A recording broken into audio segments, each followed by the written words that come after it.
In this video, I'm walking you through how to do dolphin pose. So this is a yoga pose, which is fantastic for opening up the shoulder area without the arms being able to compensate.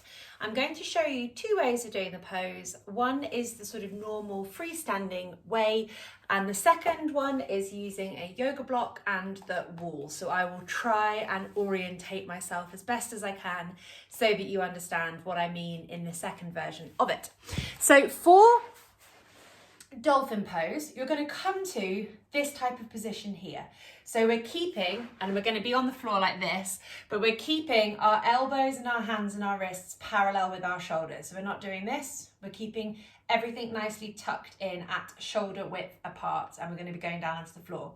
One of the key things in this exercise is to really make sure that your neck and your head hang heavy throughout. So do not let your neck tense up and sort of curl backwards. Hang that head heavy. We are putting the work in your shoulders. If you are somebody who is very dysfunctional and sort of tight and restricted or weak in your upper body, in your shoulders and in your thoracic spine, you will likely find that your head and your neck really wants to take over.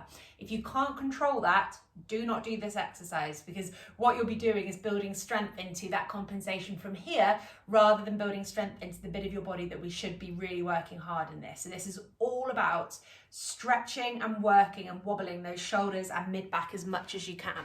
So from the side, it looks like this. So the hands are down in that position, parallel out of the shoulder joint. So really look at your elbows and think, are they underneath my shoulders? Are my wrists and are my hands directly in front of the elbows, or are they twisted out to the side?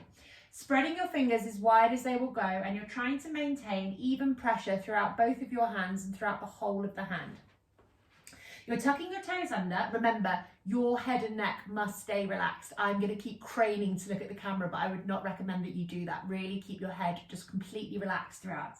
So the fingers spread wide. You're trying to sort of put that tension throughout the hands evenly. My cat's scratching the carpet, naughty girl. And you're going to tuck your toes under, and you're lifting up into this type of position. As I said, please do not look at the camera like I am.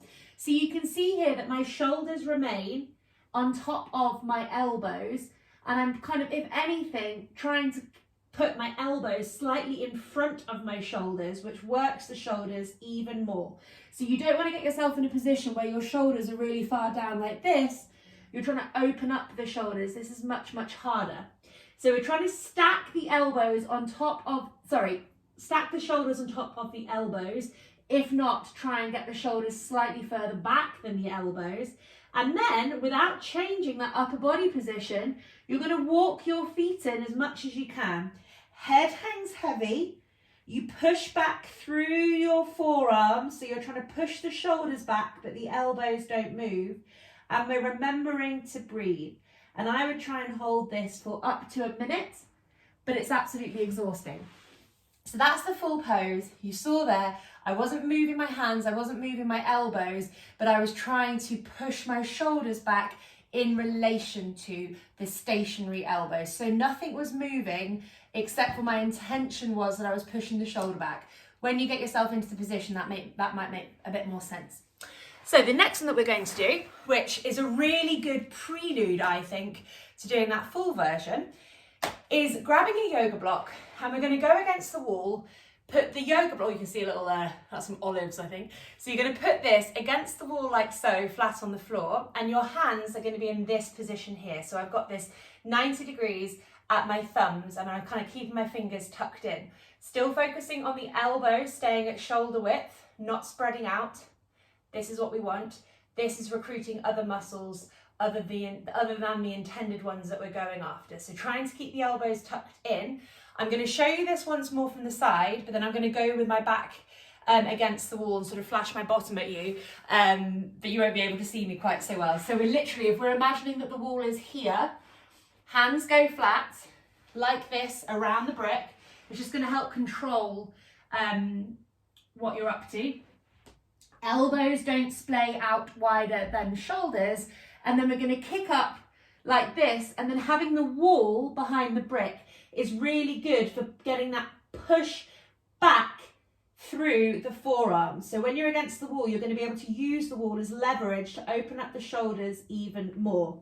So from behind, it looks like this. We put the block here, hands in that same space, kind of framing the block, like so, relaxing our head, hello, tucking our toes under, lifting up like so, and then we're trying to walk our feet in at the same time as we're trying to push back through our shoulders to get the opening. Do not let your shoulders come in front of the elbows. I'm going to say that one more time. Do not let your shoulders come in front of your elbows. We're trying to get the opening through your shoulders, and it won't happen if the shoulders are creeping forward from the elbows. So in action, we don't want this. You can see that bend. We want this. Much, much, much harder. Much more unpleasant to do, but ultimately is going to lead you towards that goal of being able to kind of hold your upper body better using your arms. So that is Dolphin.